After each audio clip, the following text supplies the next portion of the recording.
ನಮಸ್ಕಾರ ಎಲ್ರಿಗೂ. ಎಲ್ಲರೂ ಹೇಗಿದ್ದೀರಿ? ಒಂದು ಸಖತ್ತಾಗಿರೋ ಮಸಾಲ ಪಲಾವ್ನ ಯಾವ ಥರ ಮಾಡೋದು ಅಂತ ಇವತ್ತು ತೋರಿಸ್ಕೊಡ್ತೀನಿ ನೋಡಿ. ಇದಕ್ಕೆ ಕಟ್ ಮಾಡಿ ಇಟ್ಕೊಂಡಿರೋಂಥ ಕ್ಯಾರೆಟು, ಬೀನ್ಸು ಹಾಗೆ ಕಟ್ ಮಾಡಿರುವಂಥ ಟೊಮೆಟೊನ ತೊಗೊಂಡಿದ್ದೀನಿ. ನಿಮ್ಮ ಇಷ್ಟದ ಯಾವುದೇ ವೆಜಿಟೇಬಲ್ಸ್ನ ಕೂಡ ಆ್ಯಡ್ ಮಾಡ್ಕೊಳ್ಬೋದು. ಹಾಗೆ ಸಣ್ಣದಾಗಿ ಕಟ್ ಮಾಡ್ಕೊಂಡಿರೋಂಥ ಈರುಳ್ಳಿ, ಸ್ವಲ್ಪ ಕರಿಬೇವಿನ ಸೊಪ್ಪು, ರಾತ್ರಿನೇ ನೆನೆಸಿಟ್ಟಿರೋಂಥ ಒಣ ಬಟಾಣಿ, ನೀವು ಹಸಿ ಬಟಾಣಿ ಕೂಡ ಯೂಸ್ ಮಾಡ್ಬೋದು. ಹಾಗೆ 1 ಲೋಟ ಅಕ್ಕಿನ ತೊಗೊಂಡಿದ್ದೀನಿ. ಮಸಾಲೆನ ರುಬ್ಬೋದಕ್ಕೆ ಹಸಿರು ಮೆಣಸಿನ್ಕಾಯಿ, ಬೆಳ್ಳುಳ್ಳಿ, ಶುಂಠಿ, ಸ್ವಲ್ಪ ತೆಂಗಿನ ತುರಿ, ಸ್ವಲ್ಪ ಪುದೀನ ಸೊಪ್ಪು, 1 ಸ್ಪೂನ್ ಧನಿಯಾ ಪೌಡರ್, ಸ್ವಲ್ಪ ಕೊತ್ತಂಬರಿ ಸೊಪ್ಪು, ಹಾಗೆ ಕಟ್ ಮಾಡಿರೋ ಟೊಮೆಟೊ, ಒಂದು ಸ್ವಲ್ಪ ಜೀರಿಗೆ, ಇದಿಷ್ಟನ್ನು ಕೂಡ ತಗೊಳ್ಬೇಕು. ಖಾರಕ್ಕೆ ತಕ್ಕಂತೆ ಮೆಣಸಿನ್ಕಾಯನ್ನು ತಗೊಳ್ಳಿ. ಇದೆಲ್ಲದನ್ನು ಕೂಡ ಮಿಕ್ಸರ್ ಜಾರ್ನಲ್ಲಿ ಹಾಕಿ ಸ್ವಲ್ಪನೇ ನೀರನ್ನು ಹಾಕಿ ನುಣ್ಣಗೆ ರುಬ್ಕೊಳ್ಬೇಕು. ಚೆನ್ನಾಗಿ ಅದು ಪೇಸ್ಟ್ ಆಗಬೇಕು.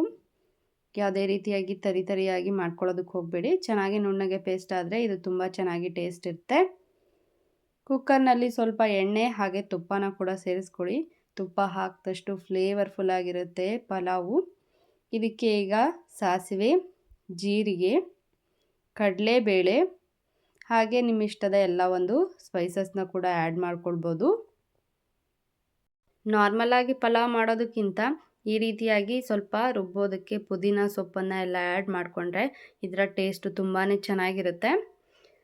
ಸೊ ನಿಮ್ಮ ಇಷ್ಟದ ಎಲ್ಲ ಒಂದು ಸ್ಪೈಸಸ್ ಅಂದರೆ ಲವಂಗ, ಚಕ್ಕೆ, ಪಲಾವ್ ಎಲೆ ಈ ರೀತಿಯಾಗಿ ಎಲ್ಲದನ್ನು ಹಾಕಿ ಕಟ್ ಮಾಡಿಟ್ಕೊಂಡಿರುವಂಥ ಈರುಳ್ಳಿ, ಕರಿಬೇವಿನ ಸೊಪ್ಪನ್ನು ಹಾಕಿ ಚೆನ್ನಾಗಿ ಫ್ರೈ ಮಾಡ್ಕೊಳ್ಳಿ. ಈರುಳ್ಳಿ ಎಲ್ಲ ಸ್ವಲ್ಪ ಗೋಲ್ಡನ್ ಕಲರ್ ಬರೋವರೆಗೆ ಫ್ರೈ ಮಾಡಿಕೊಂಡು ಕಟ್ ಮಾಡಿರುವಂಥ ತರಕಾರಿ ಹಾಗೆ ಬಟಾಣಿನ ಕೂಡ ಸೇರಿಸ್ಕೊಂಡು ಇದನ್ನು ಕೂಡ 1-2 ನಿಮಿಷ ಚೆನ್ನಾಗಿ ಎಣ್ಣೆನಲ್ಲಿನೇ ಫ್ರೈ ಮಾಡ್ಕೊಳ್ಬೇಕಾಗುತ್ತೆ. ಅದಾದ ನಂತರ ನೀವು ರುಬ್ಬಿಟ್ಕೊಂಡಿರುವಂಥ ಮಸಾಲೆನ ಕೂಡ ಇದರಲ್ಲಿ ಸೇರಿಸ್ಕೊಂಡು ಇದನ್ನು ಕೂಡ ತರಕಾರಿ ಜೊತೆಯಲ್ಲಿ ಚೆನ್ನಾಗಿ ಫ್ರೈ ಮಾಡಿಕೊಂಡು 1-2 ನಿಮಿಷ ಕುದಿಸ್ಕೊಳ್ಬೇಕು. ಎಲ್ಲಿವರೆಗೆ ಅಂದರೆ ಸ್ವಲ್ಪ ಎಣ್ಣೆ ಬಿಡ್ತಾ ಬರಬೇಕು. ಸೊ ಆ ರೀತಿಯಾಗಿ ನೀವು ಕುದಿಸ್ಕೊಂಡ್ರೆ ಟೇಸ್ಟ್ ಚೆನ್ನಾಗಿ ಬರುವಂಥದ್ದು. ಇಮಿಡಿಯೇಟಾಗಿ ಅಕ್ಕಿನ ಹಾಕಿ ಒಂದು ಲಿಡ್ನ ಕ್ಲೋಸ್ ಮಾಡಿದ್ರೆ ಟೇಸ್ಟ್ ಚೆನ್ನಾಗಿರೋದಿಲ್ಲ. ಸೊ ಎಣ್ಣೆ ಬಿಟ್ಟಂತ ನಂತರ ಇಲ್ಲಿ ತೊಳೆದಿಟ್ಕೊಂಡಿರುವಂತಹ 1 ಲೋಟ ಸೋನಾ ಮಸೂರಿ ಅಕ್ಕಿಯನ್ನು ಸೇರಿಸ್ಕೊಳ್ತಾ ಇದ್ದೀವಿ. ಇದಕ್ಕೆ 1 ಲೋಟಕ್ಕೆ 2 ಲೋಟ ನೀರನ್ನು ಸೇರಿಸ್ಕೊಂಡು ರುಚಿಗೆ ತಕ್ಕಷ್ಟು ಉಪ್ಪನ್ನು ಹಾಕ್ಕೊಳ್ಳಿ. ಈಗ ಇದಕ್ಕೆ ಸ್ವಲ್ಪ ಪುದೀನ ಎಲೆಗಳನ್ನ ಕೂಡ ಸೇರಿಸ್ಕೊಳ್ಬೇಕು.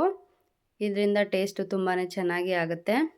ಹಾಗೆಯೇ ಇದನ್ನು ನಿಧಾನಕ್ಕೆ ತಿರುಗಿಸ್ಕೊಳ್ತಾ ಇರಬೇಕು 1 ಕುದಿ ಬರೋವರೆಗೆ ಕೂಡ. ಹಾಗೆಯೇ ಕಟ್ ಮಾಡಿಟ್ಕೊಂಡಿರುವಂತಹ ಸ್ವಲ್ಪ ಕೊತ್ತಂಬರಿ ಸೊಪ್ಪನ್ನು ಕೂಡ ಸೇರಿಸಿ ಚೆನ್ನಾಗಿ ತಿರುಗಿಸಿ 1 ಕುದಿ ಬಂದ ನಂತರ ಮುಚ್ಚಳವನ್ನು ಮುಚ್ಚಿ ಕುಕ್ಕರ್ನ 2 ವಿಷಲ್ ಕೂಗಿಸ್ಕೊಳ್ಬೇಕು. 1 ವಿಷಲ್ ಅಥವಾ 2 ವಿಷಲ್ ಮಾತ್ರ ಕೂಗಿಸ್ಕೊಳ್ಬೇಕು. ಆಗ ಈ ರೀತಿಯಾಗಿ ಸಖತ್ತು ರುಚಿಯಾಗಿರುವಂತಹ ಒಂದು ಡಿಲಿಷಿಯಸ್ ಪಲಾವ್ ರೆಡಿಯಾಗುತ್ತೆ ನೋಡಿ.